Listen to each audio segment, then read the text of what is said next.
대한민국 중심 채널 KBS 1라디오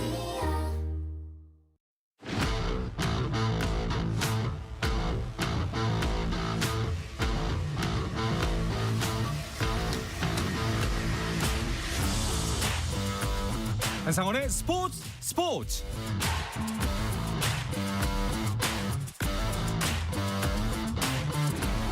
스포츠가 있는 저녁 어떠신가요? 아나운서 한상원입니다. 오늘 하루 이슈들을 살펴보는 스포츠 타임라인으로 출발합니다.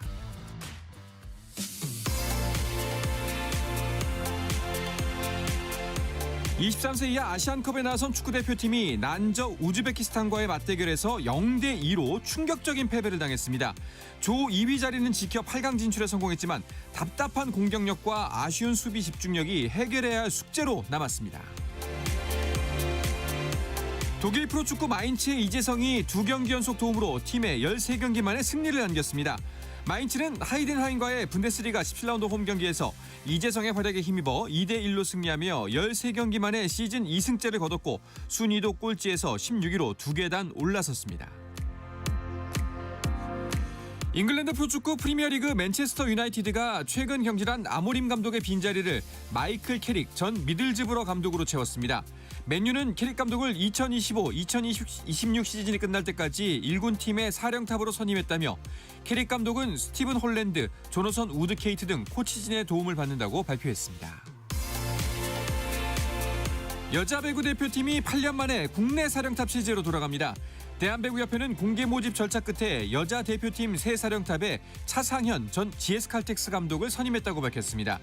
차상현 감독의 계약 기간은 3년으로 아이치 나고야 아시안게임 성적을 토대로 중간평가를 거쳐 재신임 여부가 결정될 예정입니다. 루지 여자 국가대표 정혜선이 다음 달 열리는 밀라노 동계올림픽 출전권을 획득했습니다. 대한루지경기연맹은 국제루지연맹의 출전권 배분에 따라 정혜선이 우리 대표팀 중 유일하게 올림픽에 나간다고 밝혔습니다. 국가대표 유격수로 활약하며 2006년 월드 베이스볼 클래식 4강 신화와 2008년 베이징 올림픽 전승 우승에 힘을 보탰던 프로야구 롯데의 김민재 코치가 53세를 일기로 세상을 떠났습니다. 삼가 고인의 명복을 빕니다.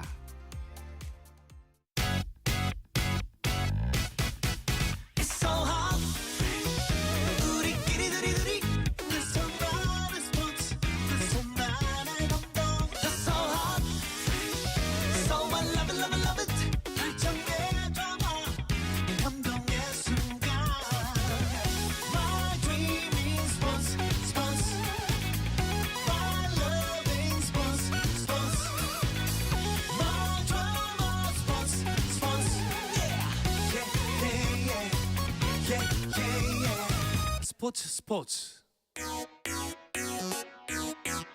No problem.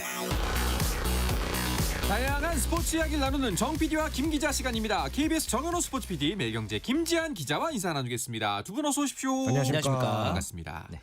자, 2026 밀라노 코르티나 단페초 동계올림픽이 이제 20여일 앞으로 다가왔습니다. 처음에 이 밀라노 코르티나 단페초가 발음이 안 돼가지고 정말 힘들었는데 네. 한 1년이 지나니까 이제는 올림픽이 시작할 때가 되니까 입에 붙는 느낌입니다. 네. 코앞으로 다가온 만큼 당분간 이 시간에는 동계올림픽 관련 소식부터 짚어볼까 하는데요. 네.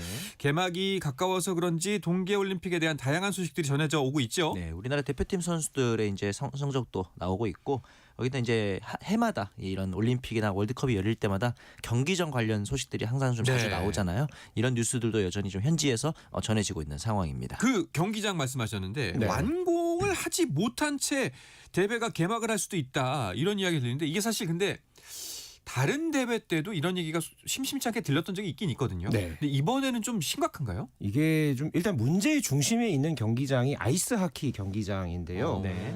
지난 10일에 이 이탈리아 아이스하키 컵 대회를 통해서 그러니까 시범 경기를 통해서 일반에 이 경기장이 처음으로 이제 공개가 됐습니다. 네. 그런데 공개 직후에 이제 현장 상황을 보니까 현장 곳곳에 이제 비닐이 많이 이제 씌워져 있었고 또 이제 라커룸 같은 부대 시설이 완비가 되지 않은 상태였다고 합니다. 그래서 상당히 좀 우려를 낳았다고 하는데 가장 큰 문제는 이게 이제 경기를 하다가 골대 근처 빙판에 구멍이 생기는 돌발 상황이 발생했다고 하거든요. 아이스홀인가요? 그러니까요. 네. 싱콜이. 싱콜처럼. 예. 네, 그래서 이런 이제 상황이 이제 발생이 되다 보니까 이제 경기 도중에 이걸 이제 메우는 그런 이제 과정도 있었는데 그렇다 보니까 이제 북미 아이스 하키 리그 사실 또 이 올림픽에서는 이 프로스포츠의 이제 참여가 상당히 또 중요한 요소 중에 하나인데 이 NHL 측에서 이렇게 이제 빙질이 떨어지면은 선수들의 부상 위험이 커진다. 그렇죠. 예, 그렇기 때문에 선수단을 아예 파견을 하지 않을 수도 있다. 이렇게 엄포를 놨어요. 예, 그러다 보니까는 여기에 대해서 또 국제올림픽위원회 IOC가 이제 진화에 나서면서 최고의 엔지니어와 이 빙질 전문가를 투입시켜서 인류 수준의 경기장을 만들어낼 것이다. 이렇게 또 이제 어떻게 보면 진화에 나선 그런 반응을 함께 보이기도 했는데요. 이 아이스하키 경기장을 비롯해서 지금 뭐 다른 경기장들도 뭐 이제 테스트 이벤트를 통해서 뭐 속속 지금 경기장 이제 완공됐다 이런 소식들이 나오고는 있습니다만은 네. 곳곳에서 지금 좀 잡음이 지금 끊이지 않고 있는 것만은 분명히 보입니다. 네, 뭐 인공 눈 설비도 추가로 투입됐다. 이게 눈이 모자라서 이런 장비까지 필요하다라는 얘기가 나왔던 것 같은데요. 그런 경우도 있고요. 예. 실제로 이제 경기가 열리는 스노보드 프리스타일 스키 경기장 같은 경우는 이 스위스 국경 근처에 있는 리비뇨라는 도시에서 열리는데 네. 이 경기장 같은 경우 아마 그 모골 경기 기억하실 텐데요. 네네네. 둔덕들이 네. 이렇게 있지 않습니까? 이런 거는 자연 눈으로 하면은 오히려 부서질 위험이 있기 때문에 인공 눈으로 이제 설치를 하는 경우가 많거든요. 그래서 이제 이 인공 눈을 만들기 위해서 설비를 투입을 하는데 이 기술적인 결합 때문에 인공 눈을 살포하는 작업이 지연되고 있다고 합니다. 그러니까 쉽게 말해서 그 모골 경기장이 아직 덜 지어진 상태인 거죠. 그래서 과연 이 완공 지연 때문에 올림픽 개막 때 이 시설을 쓸 수 있을지 이 부분에 대한 우려가 계속 나오고 있는 상황이거든요. 네. 여기에 더해서 이 점프대, 이제 그 프리스타일 스키 같은 경우도 이제 이 왼쪽으로 좀 왔다 갔다 하는 그 점프대 네. 있지 않습니까? 당연히 이것도 인공 눈으로 만드는데 이런 점프대 역시도 지금 설치가 지연되고 있다. 이런 보도들이 나오고 있어서 조금은 이제 우려스러운 목소리들이 있는데 조직위 측에서는 시설 자체는 훌륭하기 때문에 뭐 쉽게 말해서 눈만 이제 뿌리면 되는 거다. 이렇게 호언장담하고 있는 상황인데 아무래도 과거 대회 때도 이렇게 항상 이슈들이 있었는데 그래도 경기장이 없는 상황은 없었거든요. 이번에도 좀 어느 정도는 잘 되지 않을까라는 개인적인 생각을 하고는 있습니다. 여기에다가 이제 또 그 인명 사고가 또 이제 아하. 함께 이제 발생을 하기도 했었는데요.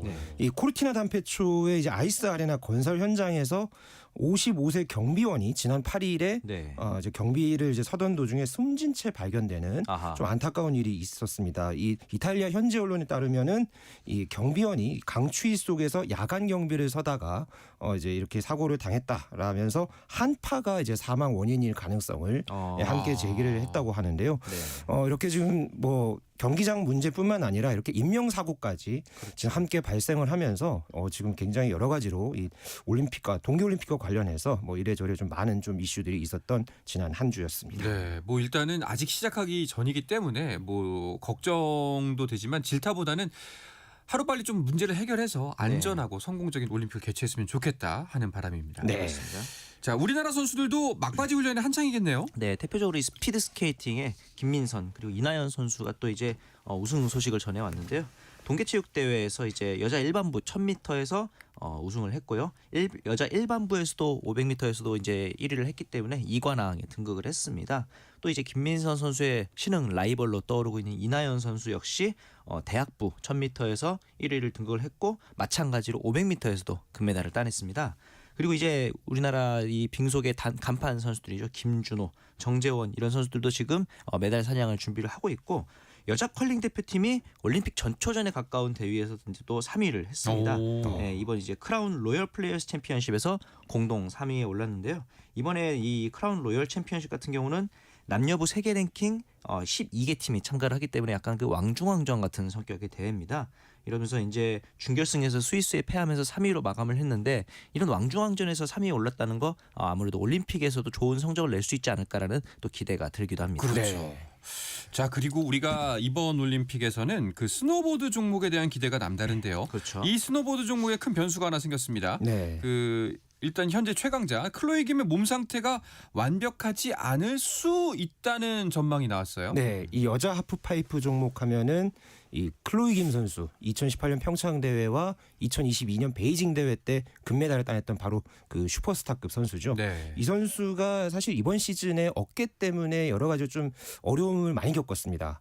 이제 지난달에 열렸던 2차 월드컵 때도 예선을 통과했습니다만은 이제 본선을 앞두고서 이제 부상을 이제 입으면서 결국은 결선에 오르지 않았었고요. 이번 그 9일 날, 그러니까 이제 이번 주에 이제 스위스에서 월드컵 대회를 앞두고서 이제 연습을 이제 하던 도중에 또 어깨를 다쳤거든요. 그러니까 이건 또 어깨를 다친 과정을 또 이제 영상을 통해서 본인의 SNS를 통해서 또 공개를 하기도 했었는데 이게 꽤 이제 어깨 부상이 꽤 심각해 보이기까지 했거든요. 네. 이게 좀 이 슬로프를 이제 오르다가 이제 어깨를 이제 크게 다치면서 MRI 검사를 받고서 이제 올림픽 출전 여부를 결정하겠다 이렇게 밝혀졌는데 오늘 이와 관련해서 클로이 김 선수가 직접적으로 자신의 몸 상태에 대한 이제 상황을 밝혔습니다. 어깨 관절 화순이 파열은 됐지만 그래도 올림픽에는 뛸 수 있을 것 같다라고 이제 일단은 현재 몸 상태를 일단 밝히긴 했는데요. 네. 이번 주 월드컵 대회 그리고 이달 말에 열릴 이 겨울 엑스게임에는 일단 출전하지 않습니다. 모든 것을 일단은 올림픽에 초점을 맞춰서 재활과 감각 다지기에 집중할 것으로 보여지는데요. 네. 일단 무엇보다 올림픽에 출전할 수 있다는 사실에 감사하다.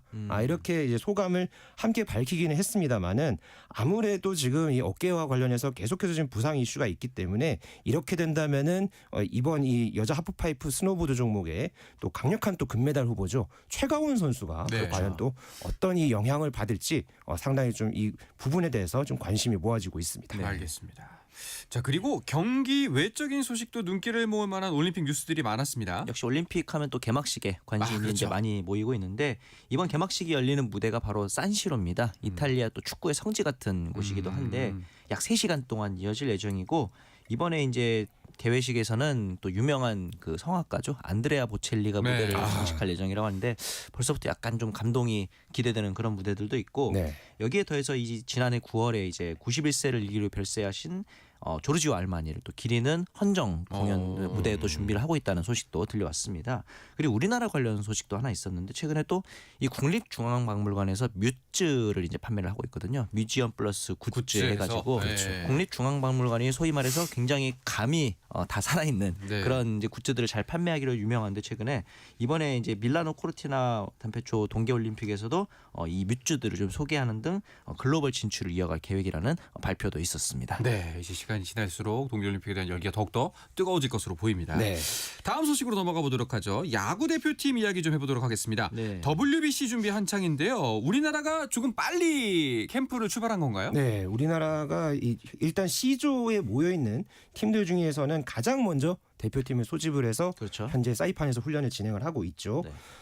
그동안에는 이 월드 베이스볼 클래식 대표팀이 모두 2월 중순에 소집이 됐습니다. 네. 그렇지만은 이제 이번 이제 유지현호 같은 경우에는 1월과 2월 이렇게 두 차례 나눠서 이제 일본과 또 이제 지금 현재 사이판에서 네. 이렇게 지금 캠프를 진행을 하고 있고요. 그만큼 좀 더 빨리 모여서 팀 훈련을 이제 시작을 해서 철저하게 지금 빌드업해서 좀 팀을 갖춰가겠다 그런 어떤 목표를 갖고 지금 한창 담금질을 벌이고 있습니다. 네, 굉장히 분위기가 좋다는 이야기는 저희가 월요일 방송에서 전해드렸었는데 네네. 또 그 자리에서 나왔던 이야기 중에 한국계 빅리거들이 이번 대표팀에 합류할 것이다라는 이야기들이 나왔거든요. 네. 다른 나라들도 메이저리거들의 참가 소식이 이어지고 있습니다. 네, 우리나라에서 뛰고 있는 외국인 선수들의 이제 참가 소식도 있었는데 우선 삼성 라이온즈의 에이스인 아리엘 후라도 선수가 파나마 국가대표로 오. WBC에 참가하기로 했다. 이제 그래서 삼성 라이온즈가 허락했다 이런 뉴스가 있었고 역시 아무래도 지난 대회에서 일본에 패하면서 이번 대회 칼을 갈고 나올 것으로 예상되는 미국 대표팀 관심이 좀 많이 가잖아요. 메이저리거 이제 주전 중견수인 바이런 벅스턴, 미네소타의 주전 중견수인 벅스턴도 이제 합류를 했습니다. 대표팀에. 이 벅스턴 같은 경우는 이제 전체 신인 드래프트 2012년에 전체 2번으로 뽑힐 정도의 굉장한 유망주였는데 잔부상이 좀 많았습니다. 네. 그러면서 좀 이제 부진하다가 이번 시즌에 그러니까 지난 시즌이죠. 2할 6푼 4리에 홈런을 35개나 쳐냈습니다. 와. 그리고 이제 여기에 더해서 또 다른 중견수 자원인 시카고 컵스의 핏 크로우 암스트롱, 줄여서 이제 저희가 PCA라고 많이 부르는 선수인데 이 선수 홈런 개수 31개고요.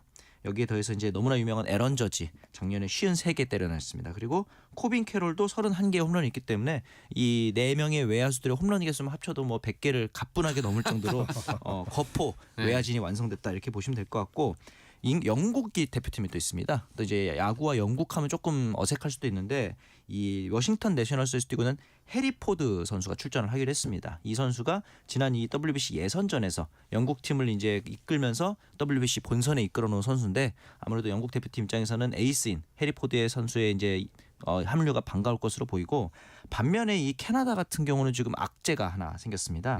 아마도 많은 팬들이 또 알고 계시는 다저스 우승에 기여했던 프레디 프리먼 선수가 WBC 불참을 선언했거든요. 또 토론토의 마무리인 로마노 선수가 먼저 불참을 선언한 상황이기 때문에 이 프리먼의 부재가 아무래도 캐나다 대표팀은 좀 뼈아플 것으로 보입니다. 네.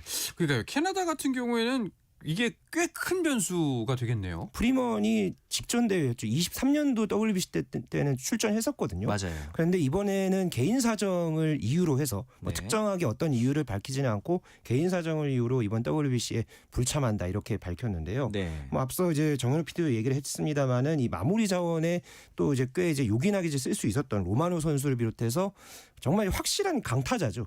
이제 프레디 프리먼이 이번에 빠지게 되면서 네. 투타에서 굉장히 중요한 전력을 차지하던 이 선수들이 이제 빠지게 됐습니다. 물론 뭐 지금 제임스 타이온이라든가 뭐 리암 힉스 뭐 그리고 타일러 블랙 이런 선수들이 이제 합류를 하기는 합니다만은 네. 이 주축 선수들이 이제 빠지게 되면서 사실 이 캐나다가 이번에 푸에르토리코, 쿠바, 콜롬비아, 파나마 이렇게 지금 함께 지금 A조에 편성이 돼 있거든요. 할만하죠. 할만한 네. 그런 상황이고 공교롭게 또 아직까지 WBC에서 1라운드 통과를 못했어요. 맞아요. 토너먼트를 한 번도 못 올라가서 이번이 이제 어떻게 보면은 굉장히 이 토너먼트에 올라갈 수 있는 적기였는데 네. 아주 큰 변수가 발생하게 됐습니다. 알겠습니다.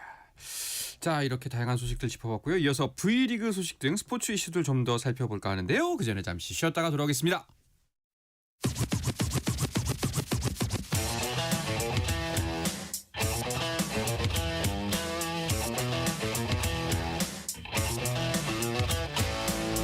짜릿함이 살아있는 시간 한상원의 스포츠. 어떤 스포츠 이야기도 나눌 수 있는 정 PD와 김 기자 시간입니다. 정현호 KBS 스포츠 PD, 매경제 김지한 기자와 함께하고 있습니다. 자, 프로배구 V리그 이야기도 해보도록 하죠. 먼저 오늘 열리고 있는 경기 상황부터 짚고 넘어가도록 하겠습니다. 김지한 기자. 네, V리그 남자부 경기가 조금 전에 막 끝났습니다. 네. 천안 유관순 체육관에서 열린 현대캐피탈과 삼성화재의 V리그 남자부 4라운드 경기에서 현대캐피탈이 3대 0으로 완승을 오, 거뒀습니다. 네. 아 정말 이 특히나 이제 신우진 선수와 이 바야르 사이안 선수의 이제 활약이 오늘 경기에서는 상당히 대단했고 네. 반면에 이제 삼성화재에서는 이제 김우진 선수가 이제 1세트에 부진하면서 바로 이제 여기서 이제 빠져나갔고 이후에도 뭐 이제 여러 국내 선수들이 좀 전반적으로 좀 조화를 이루지 못하면서 결국은 이제 셧아웃 패배를 당하는 좀 이제 아픔을 겪었고요. 네. 그리고 인천 삼산월드체육관에서 열리고 있는 여자부 경기 흥국생명과 도로공사의 경기. 이 경기는 또 이제 선두권 판도를 또 향후에 또 가를 수 있는 아주 중요한 또 한판 승부가 펼쳐지고 있는데요. 4세트가 현재 진행이 되고 있는데 흥국생명이 2대 1로 현재 리드를 잡고 있습니다. 3세트가 상당히 이제 듀스 접전이 이제 펼쳐지면서 그러니까요. 예, 흥국생명이 29대 27로 가져오면서 현재 지금 리드를 잡아가고 있는데요. 네. 두 팀 상당히 좀 팽팽한 접전. 제가 봤을 때는 좀 4세트가 좀 도로공사가 앞서 있기 때문에 네. 조심스럽게 풀세트까지 가지 아하. 않을까. 네, 좀 예상을 해봅니다. 알겠습니다. 그 남자부 경기부터 보면은 현대캐피탈이 지금 선두를 바짝 추격하고 있습니다. 대한항공과의 승점 차가 3점이기 때문에 오늘 경기 어떻게 승리하느냐에 따라서 향후 판도에 크게 가름이 될 것 같았는데 네. 크게 승리해버렸네요. 셧아웃 승리를 네. 그것도 짧은 시간 안에 네. 따내면서 이제 승점을 가져오게 됐는데 현대캐피탈 오늘 경기에서는 좀 의외로 레오랑 허수봉, 쌍포가 그렇게 막 엄청난 활약을 보여준 건 아니었습니다. 레오 선수 14득점이었고 허수봉 선수 8득점이었는데 이 바야르 사이안 선수가 이제 팀 내 최다인 16득점을 기록했는데 공격 성공률이 무려 83%였습니다. 와, 굉장히 순도 높은 공격력을 네. 보여줬고 신호진 선수 역시 15득점으로 힘을 보탰거든요. 반면에 삼성화재에서는 이 아이 선수가 양팀 통틀어 최다 득점인 19득점을 올리긴 했습니다만 다른 선수들이 두 자릿수 득점을 기록한 선수가 아무도 없었습니다. 네, 그러다 그렇죠. 보니까 이 아이 선수를 받쳐줄 선수가 없었다는 점이 아마 오늘 현대캐피탈에게 무릎을 꿇게 된 이유인 것으로 보입니다. 네. 자, 반대로 현대캐피탈의 추격을 받고 있는 대한항공 굉장히 흔들리고 있습니다. 네, 지금 4연패에 늪에 빠졌죠. 그러니까요. 지난 1일 이 삼성화재전 2대 3 패배 이후에 일단 올해 치른 경기에서는 지금 한 번도 이기지 못했습니다. 네. 지금 이 대한항공이 이렇게 좀 어려움을 겪고 있는 데는 역시나 이 주전 아웃사이드 히터죠. 정지석 선수의 부상 공백이 확실히 지금 느껴지고 있는데요. 네. 지금 정지석 선수가 이 3라운드 이제 KB 손해보험전 여기서 이제 부상을 그러니까 이 경기를 앞두고서 이제 훈련 도중에 오른쪽 발목을 다친 다음에 지금 이게 8주 진단을 받았습니다. 네. 지금 일단 대한항공은 어떻게든 지금 올스타전 브레이크 전까지는 어떻게든 잘 끌고 가보겠다라고 해서 이 자리를 이제 임재영 선수에게 이제 좀 이제 공백을 이제 메우게끔 했는데 이 선수마저 부상으로 빠졌죠. 그러니까 말이에요. 네, 그렇게 되면서 지금 전력 누수를 좀처럼 메우지 못하면서 지금 분위기가 좀 이제 오늘 또 현대캐피탈이 이렇게 이겼기 때문에 네. 지금 이제 승점에서는 굉장히 좀 동률이 된 상황이 됐죠. 이렇게 되면서 지금 대한항공의 이제 선두 수성 상당히 좀 위태로워진 그런 분위기가 됐습니다. 네. 네. 자, 그럼 남자부 현재 순위를 짚어보도록 하겠습니다. 네, 일단 대한항공이 여전히 선두를 달리고 있습니다. 승점 42점으로 1위를 달리고는 있습니다만 오늘 현대캐피탈이 승점 3점을 추가했죠. 네. 그래서 승점이 41점이 됐습니다. 아, 1점 차고. 한 점 차로 이제 바짝 추격을 하고 있는 상황이어서 대한항공 입장에서는 굉장히 좀 쫓기는 입장이 됐고 이렇게 양강 체제가 좀 구축이 돼 있는 것 같고요. 3위인 KB손해보험이 승점 37점을 달리고 있습니다. 그리고 4위인 한국전력이 승점 34점이고 여기까지가 본배구의 어떤 마지노선이잖아요. 네, 네. 그런데 5위 OK저축은행이 승점이 33점으로 4위 한국전력과 단 1점 차입니다. 굉장히 좀 치열한 승부가 벌어지고 있고 우리카드가 승점 24점으로 6위, 삼성화재가 승점 14점으로 7위에 자리하고 있습니다. 그렇습니다. 이게 굉장히 재밌어질 것 같은데 네. 사실 KB손해보험까지만 해도 여기도 이제 셧아웃 승리 하고 3점 승점 3점 한 번만 얻어낸다면은 맞아요. 완벽한 선두권이 되잖아요. 그렇죠. 네. 자, 대한항공이 시즌 초반부터 중반까지는 막강한 모습을 보여줬는데 이 흔들리기 시작하니까 확실히 스포츠는 어느 순간에 어떻게 될지 모른다. 끝날 그러니까 때까지 말이죠. 끝난 게 아니다. 네. 라는 게 정말 강하게 느껴집니다. 네. 네. 자, 여자분은 선두 도로공사가 흥국생명을 상대하고 있는데 오늘 이기면은 독주 체제를 굳힐 수 있을 것 같습니다. 오히려 이쪽이 더 승점 차가 벌어졌어요. 그렇습니다. 지금 물론 경기가 아직 진행이 되고는 있습니다만은 일단 도로공사가 승점 관리를 최근에 잘 하면서 네. 지금 현재 승점 46점 기록하면서 2위 현대건설과의 승점 차를 7점 차로 벌려놓고 지금 단독 선두 달리고 있습니다. 그렇죠. 만약에 오늘 경기에서 이제 승리를 하게 된다면은 지금 이게 승점 차가 10점 차로 이제 더 벌어지게 되죠. 두 자릿수 승점 차로 벌어지기 때문에 도로공사는 이제 어떻게든 오늘 뭐 4세트 이전에 이제 경기를 좀 끝내고 이제 이기는 그런 결과를 이제 내고 싶었겠지만은 흥국생명이 역시나 이미, 이제 예, 오늘 두 세트를 경기에서는 따냈죠. 3세트에서 지금 정말 접전 끝에 따내면서 일단은 지금 풀세트까지 지금 바라봐야 하는 그런 상황이 됐고요. 그렇죠. 이 경기 결과에 따라서 흥국생명도 물론 이제 아직은 이 도로공사의 차이는 좀 벌어져 있습니다만은 네. 충분히 또 따라잡을 수 있는 그런 위치에 올라갈 수 있기 때문에 네. 막판까지 좀 상황을 봐야 될 것 같습니다. 네. 자, 이렇게 재미있는 순위 경쟁이 이어지고 있는 상황에서 배구 코트에 또 오심 논란이 일었네요. 네, 지난 11일이었는데요. IBK 기업은행과 현대건설의 경기 중에 판정 논란이 있었습니다. 3세트 22대 20 상황에서 기업은행 빅토리아의 공격이 상대 카리 선수의 손가락에 맞지 않고 아웃으로 판정이 됐는데 비디오 판독 이후에 블로커 터치아웃으로 번복이 됐습니다. 그런데 이제 당시 화면에는 접촉 장면이 명확하게 드러나질 않았다. 이런 이제 이야기도 있었어가지고 조금 논란이 됐었고요. 지난달 26일에는 이 네트 터치 반칙을 두고 로컬룰에 대한 또 논쟁도 있었죠. 당시 이제 비에나 선수가 대한항공 김민지 선수의 얼굴을 강타하자 사과하기 위해 네. 네트 밑으로 이제 몸을 숙였는데 이러다가 네트를 건드린 것을 네트 터치 반칙을 준 거죠. 이거에 관해서 좀 그 유연성이 떨어졌다 이런 비판도 있었고 이러다 보니까 이제 어떻게 보면 이 배구의 흥행에 약간은 찬물을 끼얹는 게 아닌가 이런 비판의 목소리도 있는 상황입니다. 그렇습니다. 아까 이제 터치아웃 관련은 고화질 영상을 방송국에 요청했다는 이야기까지 들었었거든요. 네. 결국 결론이 났나요? 그러니까 그렇게 해서 오늘 결론이 났습니다. 네. 네, 오늘 이제 이 고화질 원본 중계 화면을 이 코보에서 요청을 해서 다시 이제 이거 심사한 결과를 오늘 이제 발표를 했는데 네. 결국은 오독으로 결론을 내렸습니다. 그렇죠. 예, 결국 오독을 인정을 하고 사과를 했고 이제 현대건설 구단과 선수단 팬들에게 사과의 뜻을 연맹이 이제 밝혔는데요. 이 장면을 저도 이제 계속 봤는데 이게 좀 그 자세히 보면은 이 네. 손끝에 그러니까 그림자 같이 그러니까 예. 저도 봤는데 그러니까 이제 이 쉽지 않아요. 음영이 이제 있기는 했습니다만 이게 손이 흔들리지는 않았거든요. 아, 근데 이걸 탓하기도 참 그럴 정도의 네. 예, 너무 어려운 판정이긴 했습니다. 그러니까 이게 경기 감독관, 뭐 네. 심판 감독관 이제 관계자들이 이제 다 봤는데 이게 의견이 이제 갈렸고 결국은 오늘 다시 심사를 해서 이게 이제 5독으로 일단은 결론을 내렸습니다만은 참 뭐 이게 어렵습니다. 네, 네, 어렵습니다만은 오늘 또 이 코보에서 이와 관련해서 뭐 볼 위치 추적 알고리즘이 포함된 AI 오. 비디오 판독 기술까지 다음 시즌에 도입하겠다라고까지 네. 했으니까 참 뭐 이럴 때마다 뭐 더 어떻게 보면은 뭐 깊이 있는 얘기를 하고는 싶습니다만은 그렇죠. 예, 또 이렇게 이런 상황에 대해서 또 연맹에서 또 이제 재발 방지책도 함께 이제 마련했다고 하니까 네. 좀 더 두고 봐야 하겠습니다. 이게 또 승부처였기 때문에 더 맞아요. 화제가 됐었거든요. 이 맞아요. 득점 자체가 굉장히 중요한 득점이었기 때문에 네. 네. 일단은 뭐 앞으로 이런 일 없었으면 좋겠다라는 말과 함께 또 이제 방지책을 마련하겠다고 하니까 그 네. 기대를 한번 걸어보도록 하겠습니다. 이 김연경 선수가 떠나고 배구 흥행에 찬물 이제 좀 한파가 불어오지 않을까라고 예상을 했었는데 의외로 그거보다는 괜찮았거든요. 또 인쿠시 선수가 등장을 하면서 새로운 힘을 불어넣는데 이런 50 논란들이 좀 팬들의 기운을 빼잖아요. 맞습니다. 아니, 뭐 사실 50 논란은 매년 있었던 네. 부분이긴 합니다. 다만 그렇죠. 이제 그래도 좀 희망적인 부분이라면은 이번 결과 배구 연맹이 본인들의 잘못을 인정했다는 점 이런 부분에 있어서는 그래도 배구 팬들이 좀 빠르게 납득할 수 있지 않을까 또 기대를 해보게 됩니다. 네. 자 그리고 아까 단신으로 살짝 전해드렸습니다만 여자 배구 대표팀 감독 선임 소식이 있었습니다. 네, 8년 만에 국내파 감독이 사령탑에 올랐습니다. 네. 네, 차상현 전 GS 칼텍스 감독과 이숙자 KBSN 스포츠 해설위원이 새롭게 대표팀 감독과 오. 코치를 맡게 됐는데요. 차상현 감독 하면은 뭐 2020-21 시즌에 GS 칼텍스의 트래블을 이끌었던 바로 이 명지도자죠.